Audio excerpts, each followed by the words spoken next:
Gaurav Gogoi career কেন্দ্ৰিক ভয় খায় নেকি অখিল গগৈক লৈ সেইটোতো মই ক'ব নোৱাৰিম। আপোনালোকেহে এইটো বিশ্লেষণ কৰিব পাৰিব, বিচাৰ কৰিব পাৰিব। মোৰতো ভাই মুখ্যমন্ত্ৰী হোৱাৰ ধান্দাই নাই, মোৰতো মন্ত্ৰী হোৱাৰ ধান্দাই নাই। আপোনালোকে সকলোৱে জানে মোৰ কামটো হ'ল যে এই সময়খিনি খুব বেয়া। সংসদৰ বাহিৰত ব্যাপক প্ৰতিবাদ হোৱা নাই, মানুহে ভয় খাই আছে কা আন্দোলনৰ পাছত এই বিজেপিৰ আপোনাৰ ফেচিষ্ট চৰকাৰখনৰ ওচৰত। গতিকে সংসদৰ ভিতৰত এই মুহূৰ্তত মই প্ৰতিবাদ কৰিবলৈ সুযোগ লাভ কৰিছোঁ, আৰু তেনেকুৱা প্ৰতিবাদ কৰিব পৰা, মাত পাতিব পৰা আৰু 15জন 20জন মানুহক যদি মই MLA হিচাপে জিকাই নিব পাৰোঁ, তেতিয়াহ'লে ৰাইজৰ দলে বিধানসভাখন নিয়ন্ত্ৰণ কৰিব পাৰিব আৰু চৰকাৰখনক আমি কোনো বেয়া কাম কৰিবলৈ নিদিয়াকৈ ৰাখিব পাৰিম। আমাৰ উদ্দেশ্যটো সিমানখিনিয়ে। গতিকে গৌৰৱ গগৈ যদি ভাবি লয় যে নহয় অখিল গগৈ আকৌ চিফ মিনিষ্টাৰ হ'ব, মন্ত্ৰী হ'ব, দিগদাৰ কৰিব, সেইটো মই নাজানো, সেইটো তেখেতৰ কথা দেই। আপুনি প্ৰশ্নটো সোধাৰ কাৰণে মই উত্তৰটো দিছোঁ, নহ'লে মই এইটো ভবাই নাছিলোঁ। আপুনি সোধাৰ কাৰণে উত্তৰটো দিছোঁ। কিন্তু মই গৌৰৱ গগৈয়ে এইটো আচলতে এইটো তেওঁ সেই ঈৰ্ষা আছে নেকি ময়ো নাজানো, তেওঁ ভয় খায় নেকি সেইটোও মই নাজানো, অখিল গগৈক লৈ তেওঁ শংকিত নেকি সেইটোও মই নাজানো। সেইবিলাক আপোনালোকৰ প্ৰশ্ন। আপোনালোকে মই কৈ দিলোঁ যে সেই সম্পৰ্কে মোৰ ক'বলগীয়া একো নাই। মোৰ ক'বলগীয়া এটাই যে আমি এই মুহূৰ্তত ভাৰতবৰ্ষত চলি থকা সাম্প্ৰদায়িক ফেচিবাদৰ বিৰুদ্ধে সংসদৰ ভিতৰত ৰাইজৰ দলে এটা দৃঢ় স্থিতি গ্ৰহণ কৰিছোঁ, আৰু এই স্থিতিটোক অব্যাহত ৰাখিবলৈ হ'লে এজন বিধায়ক নহয়, 15জন বা 10জন বা 20জন বিধায়ক হ'লে আমি বিধানসভাখন নিয়ন্ত্ৰণ কৰিব পাৰিম, আৰু জনগণৰ বিৰুদ্ধে যি অত্যাচাৰ কৰিছে বিজেপি চৰকাৰে এইটো আমি বন্ধ কৰিব পাৰিম। তাৰ কাৰণে আমাক বিধায়ক লাগে, হয় নহয়? ভাবিছোঁ যে আমাৰ বিৰোধী ঐক্যমঞ্চত প্ৰত্যেকটো দল, কংগ্ৰেছক বাদ দি প্ৰত্যেকটো দলে অন্তঃকৰণে বিৰোধী ঐক্যমঞ্চটো বিচাৰে। তেওঁলোকে মানে খালি প্ৰব্লেমটো এটাই হৈছে যে তেওঁলোকে অকণমান কথাখিনি ভকেল হৈ থকা নাই, তেওঁলোকে বেছিকৈ কোৱা নাই বাকী দলকেইটাই। আমাৰ দলটোৱে কৈছোঁ, আৰু তাৰো নিশ্চয় নিৰ্দিষ্ট কাৰণ থাকে। আমি মানে একেবাৰে হেৰি কৰি মানে এলায়েন্স কৰিব খোজা নাই। আমি ভাবোঁ যে জাতীয় স্বাৰ্থ ৰক্ষা কৰিহে আচলতে এলায়েন্স কৰিব লাগিব। কংগ্ৰেছে যিটো কৈ দিব সেইটোকে মানিম, এনেকুৱা ধৰণে এলায়েন্স আমাৰ নহ'ব বুলি মই ভাবোঁ। আমি জাতীয় স্বাৰ্থ আমি বিচাৰোঁ যে বিৰোধীবিলাকে সকলোবিলাকে এখন সমৈখতীয়া এখন হেৰি কৰক, কি ক'ব, ইস্তাহাৰ এখন তৈয়াৰ কৰক, মিনিমাম কমন প্ৰগ্ৰেম এটা হওক, আৰু সন্মানজনকভাৱে সকলো দলৰ লগত সমৈখতীয়াভাৱে কথা হওক। অকল কংগ্ৰেছে গোটেই বস্তুবিলাকৰ সিদ্ধান্ত নলওক। সেই দৃষ্টিভংগীটো আমি লৈ থকাৰ কাৰণে আৰু সকলোকে সমমৰ্যাদা দিয়াৰ কথা কোৱাৰ কাৰণে আমি অকণমান ধৰক আগভাগ লৈ কথাখিনি কৈ আছোঁ। বাকী দলবিলাকে কোৱা নাই।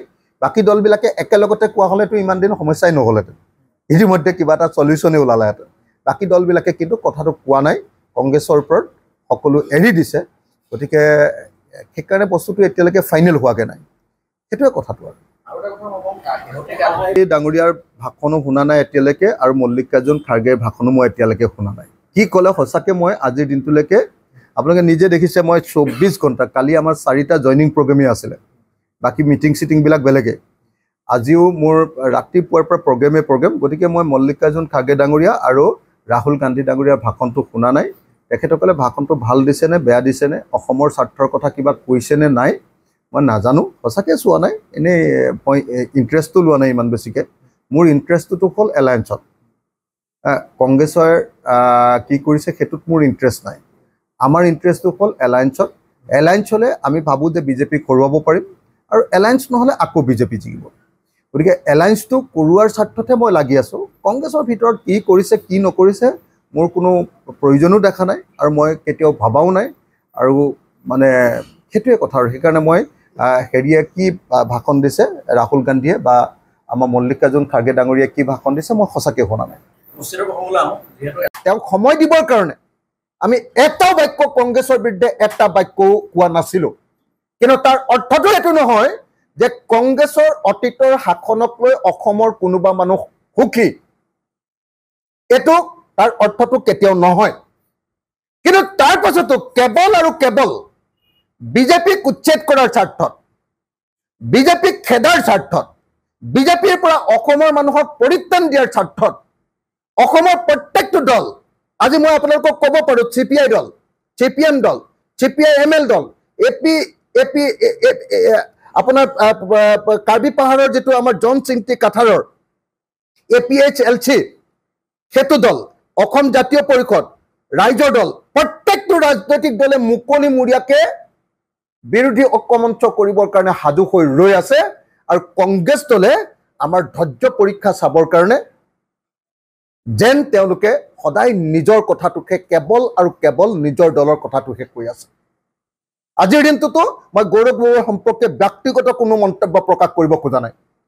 তেখেতে ব্যক্তিগত মন্তব্য প্ৰকাশ কৰি মোক এতিয়ালৈকে কেইবাবাৰো ব্যক্তিগত আক্ৰমণ কৰিছে।